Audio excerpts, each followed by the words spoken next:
اللہم صلی علی سیدنا محمد وعلی آل سیدنا محمد مبارک وسلم۔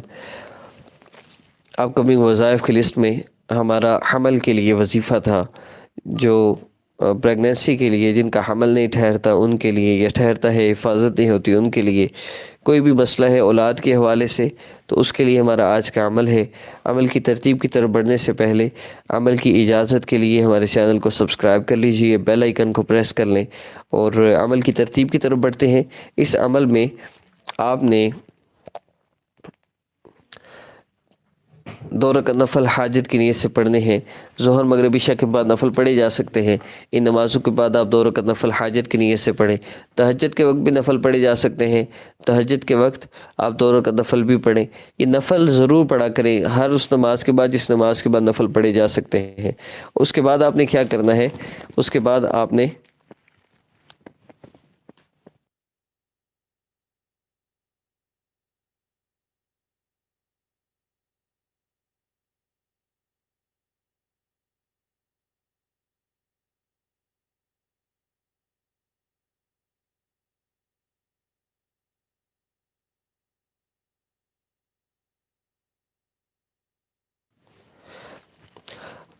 سب سے پہلی چیز نماز کی پابندی ہے۔ 2 رکعت نفل حاجت کی نیت سے ظہر کے بعد، مغرب کے بعد اور عشاء کے بعد اور تہجد کے وقت یہ تو شروع کرنی ہے۔ اس کے ساتھ ساتھ نماز کی پابندی ضروری ہے۔ آزاد ہوتے ہی نماز کے لیے اٹھ جائے، یہ بہت ضروری ہے۔ پھر ان 5 اعمال کو جو آقا پاک صلی اللہ علیہ وسلم اور صحابہ کی زندگی میں ہے، ان 5 اعمال کو پابندی سے اپنانا ہے۔ ان 5 اعمال کی ترتیب یہ ہے: سب سے پہلے آپ نے 2 رکعت نفل حاجت کی نیت سے پڑھنے ہیں، اور اس کے بعد آپ نے حاجت کی نیت سے نفل پڑھ لیے۔ اب اللہ رب العزت کے اسم مبارک یا خالق یا اللہ دعا کے لیے ہاتھ اٹھا لیں، اور پھر یا خالق یا اللہ رب العزت کا اسم مبارک ہے، اس کو 33 مرتبہ پڑھنا ہے۔ اس کے بعد یا خالق یا اللہ کو 33 مرتبہ پڑھ لیا، یہ ذکر ہو گیا۔ اے پیدا کرنے والی ذات، اللہ کی عظمت اور بڑائی کو ذہن میں رکھتے ہوئے آپ نے ان اسماء مبارکہ سے اللہ کو پکارنا ہے۔ اس کے بعد آقا پاک صلی اللہ علیہ وسلم پہ جتنا ہو سکے درود پاک پڑھنا ہے، کم از کم 33 مرتبہ ہے۔ صلی اللہ علیہ وسلم پڑھ لیں، صلی اللہ علیہ سیدنا محمد پڑھ لیں، صلی اللہ علیہ وآلہ وسلم پڑھ لیجئے۔ اللہم صلی علی سیدنا محمد وعلی آل سیدنا محمد مبارک وسلم پڑھ لیجئے۔ کوئی بھی درود پاک آپ پڑھ سکتے ہیں۔ اس کے بعد آپ نے دعا کرنی ہے، کم از کم 5 منٹ دعا ہو۔ اللہ پاک سے اپنا مسئلہ شیئر کیجئے، اپنی پریشانی عرض کیجئے اللہ رب العزت سے، اور اللہ پاک سے اپنے مسائل کے حل کے لیے دعا کریں۔ کم از کم 5 منٹ دعا لازمی کیا کریں، اور ہر نماز کے بعد کم از کم 5 منٹ دعا کیا کریں۔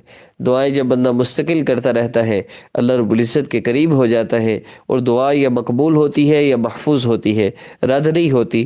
صرف اس بندے کی دعا رد ہوتی ہے جو یہ کہنا شروع کر دیتا ہے اللہ میری سنتا ہی نہیں، میری تو کوئی دعا قبول نہیں ہوتی۔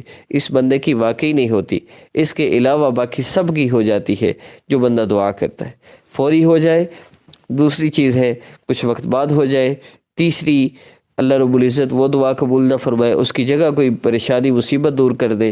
اور چوتھا، قیامت کے دن ان دعاؤں کا اجر ملے۔ اور حدیث مبارکہ میں آتا ہے بندے کی وہ دعائیں جو دنیا میں قبول نہیں ہوئیں، آخرت میں جب ان کا اجر ملے گا تو بندہ حسرت اور افسوس کرے گا اور کہے گا کاش دنیا میں میری کوئی دعا قبول ہی نہ ہوتی۔ تو اللہ پاک سے ان دعاؤں کے اعمال کے ذریعے، ان دعاؤں کے ذریعے اللہ پاک سے اپنے مسائل کو حل کروانا، اور عمل کے آخر میں 3 مرتبہ درود پاک پڑھنا، اس کا خاص طور پہ اہتمام کرنا ہے۔ انشاءاللہ 3 دفعہ آپ نے صرف اس عمل کو کرنا ہے، 1 دن، 2 دن اور 3 دن۔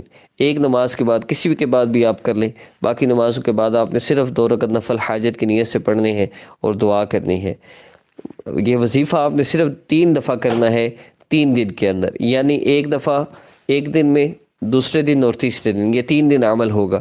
تب تک انشاءاللہ ہم نیکسٹ وظیفہ بھی اپلوڈ کریں گے نیکسٹ ترتیب سے، مختلف ناموں سے، جب آپ مختلف اعمال کے ذریعے آپ جب اللہ رب العزت کو پکاریں گے تو انشاءاللہ آپ کا بڑے سے بڑا مسئلہ حل ہوگا۔ اولاد اللہ رب العزت کے قبضہ قدرت میں ہے، یہب لمن یشاء اناثا، اللہ پاک فرمائے جس کو چاہے بیٹیاں دوں، یہب لمن یشاء الذکور، جس کو چاہے بیٹے دے دوں، اور اللہ پاک فرمائے جس کو چاہے بیٹے دو، جس کو چاہے بیٹیاں دو، جس کو چاہے دونوں دو، جس کو چاہے کچھ نہ دو، اللہ رب العزت کے قبضہ قدرت میں ہے۔